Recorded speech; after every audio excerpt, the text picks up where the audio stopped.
Yo, what is up, guys? AMG here. Welcome back to a new video. Hope you're having an amazing day. Thank you for stopping by, taking some time out of your day to watch this video. So, in today's video, I'm going to be ranking most of the armies in the game based on how skillful they are. So the highest is going to be here. I'll just show you right now. Elite skill, from elite skill to no skill. Okay, so that's our metric right there. Once again, guys, hope you don't get too mad at this. This is once again my opinion only, so don't take it too seriously. But yeah, let's get straight into it, guys.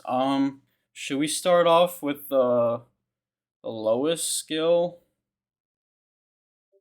So I'm gonna put Electro Dragons in low skill. For the most part, a lot of people would argue that they should be ranked a little bit higher. But only the pro players really have a concrete usage for these troops. When you see a pro player use Electro Dragons, they usually use one with like a rage spell to take down a section of the base.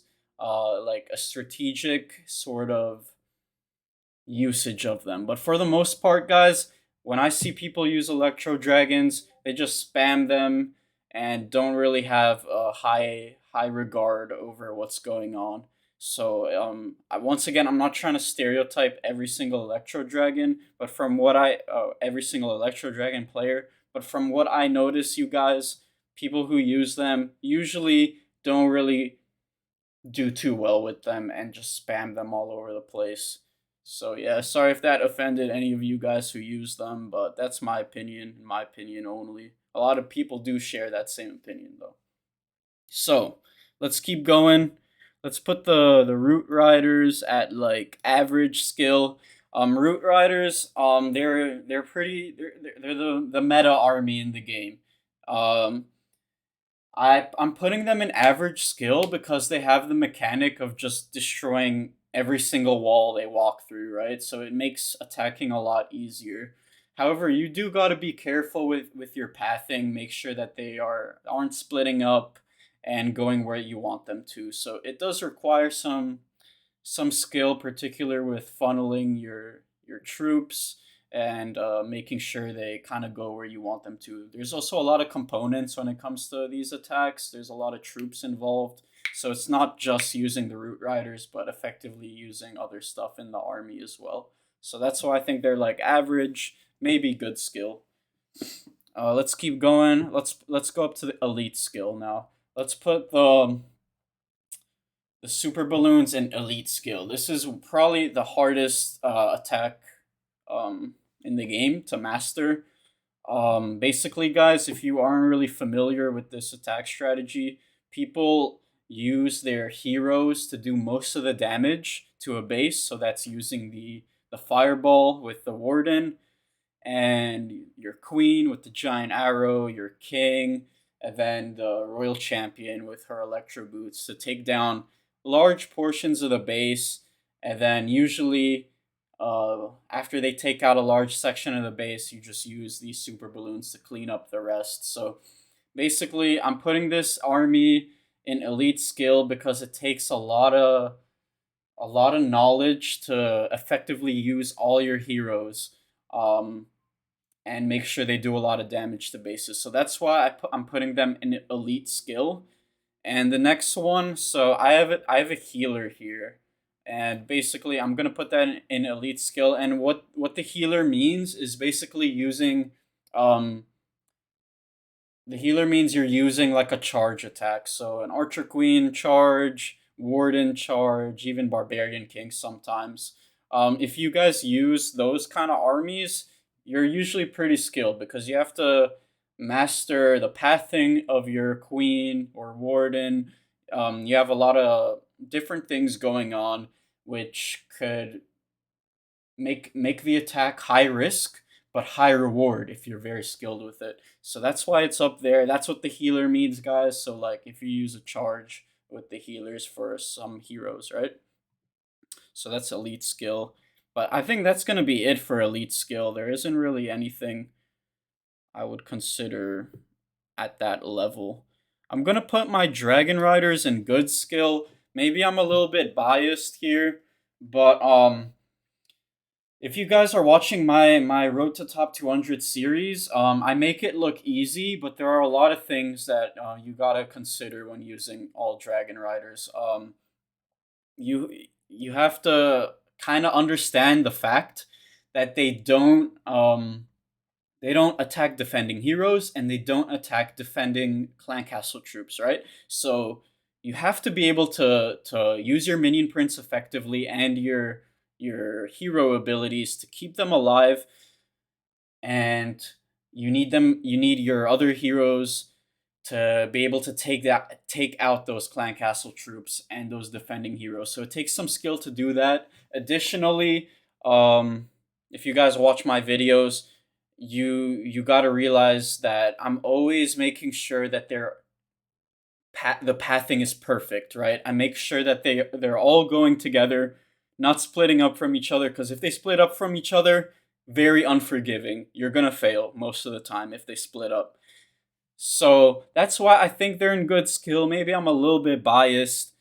And the reason I'm going to put dragons, normal dragons, and average skill is because they're very similar to the dragon riders, but they're more forgiving if they do split up, right? With dragon riders, it's unforgiving because they won't attack a defending hero. They won't attack a defending clan castle troop. So they're going to go down if they split up. But with dragons, they have a higher chance of staying alive longer. So that's why they're an average skill. You know, if you make a few mistakes, you might be okay with the dragons, but that's usually not the case for Dragon Riders. So that's the distinction I'm making here. Hopefully you guys understand that. I am a little bit biased once again. I hope you get it. Super Dragons, same thing, basically. Basically the same thing about what I just talked about. Average skill there. And then I will put the honestly, I don't know anymore. I think I'm gonna put the Yetis and Super Archers in good skill. So basically, these armies, I'm talking about like the battle blimp siege machine that people usually carry these inside the battle blimp.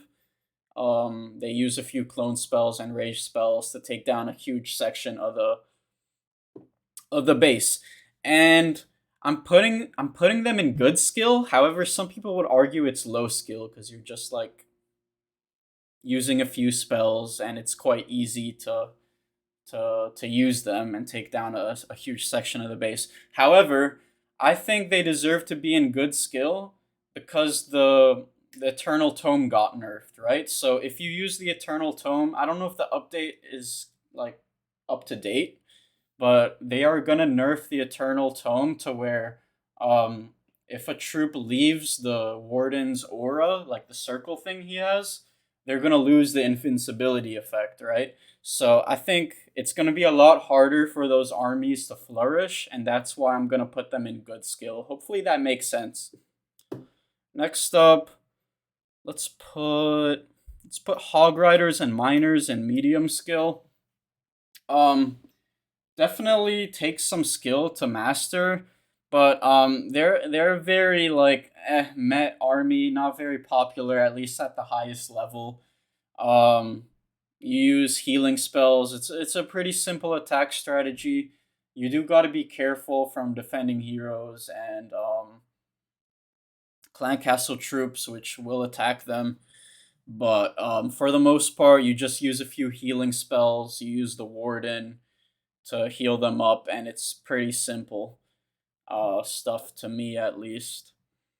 And then let's go ahead and put the what is this, Lava Loon? I'll put Lava Loon strategies in like average skill. Maybe you could put them in good skill.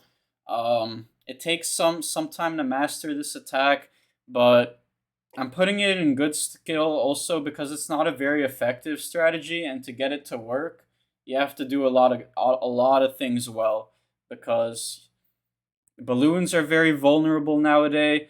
Nowadays, they're very low health. They haven't gotten an upgrade in a while. So if you can make Lava Loon work and deploy your haste spells well, deploy your giant arrow well, deploy your lava hounds well so that they tank for your balloons, um, You could be able to 3-star even at the highest level, but you got to be so particular, and I don't think it's worth it to use Lava Hound anymore. But if for pro players who make it work, it's a beauty, the thing they do to make it work. So I would put them at good skill. Next up, Electro Titans. I'll put low key. I'll put them in the. I'm thinking low skill, but I think average skill is valid. They're kind of similar to Root Riders. They kind of have that gimmick with the aura, which makes things easier to take down like surrounding buildings and defensive clan castle troops. So, if they didn't have that aura, I'd probably put them at good skill, but that aura just really helps the army out and makes life a lot easier. It's not an amazing army to use, but I would consider it pretty average skill. Once again, guys, all of this is my opinion. If you disagree, let me know. Also, let me know if I missed any armies that you may be using. But let's keep going here. Let's put the witches. Witches is like I'm gonna put them at low skill, guys. I don't know. Witches aren't a very popular strat, by the way. They're not really good, especially at the higher level town halls. They die quite easily, and whenever I see people using witches, they're kind of just spamming them. Yes, there is some strategy involved with funneling your army, but for the most part, like I don't think people are thinking too much when they use witches. That is a horrible take, and I'm sorry if I offended any witch users, but in my opinion, they're not that good in the game, and they're pretty easy to use. So I would put them at low skill. Kind of same knowledge or same thinking for the Electro Drags, which I talked about earlier. And let's go ahead and put the Super Witches at good skill, maybe even elite skill. This army, there's a few pro players who still use it, and I remember Stars back in the day, who many consider the best player in the game. Um, he would 3-star max Town Hall 17s, guys, without using a single spell. I'm being so for real. He would only use a few invisibility spells so that he would have a good fireball. But for the most part, like he would 3-star people without any spells. This is a very strong army, but you have to be great with it to have success. You have to be a master at funneling your troops to where you want them to go. And if you and you got to be very careful so your witches stay alive, because if they go down here, if they go down early, it's over for you. So hopefully you guys agree with my ranking. um Maybe I looking back, does this make sense? I think it does make sense for the most part. Maybe it's a little bit hypocritical to put super witches at elite and normal witches at low skill. Maybe I'm slightly wrong there, but let me know your opinions, guys. Very curious to see what you're thinking in the comments. But once again, if you're new here, feel free to like and subscribe, as it really does help my channel. And I hope you have a wonderful rest of your day. Hope to see you guys soon. Peace.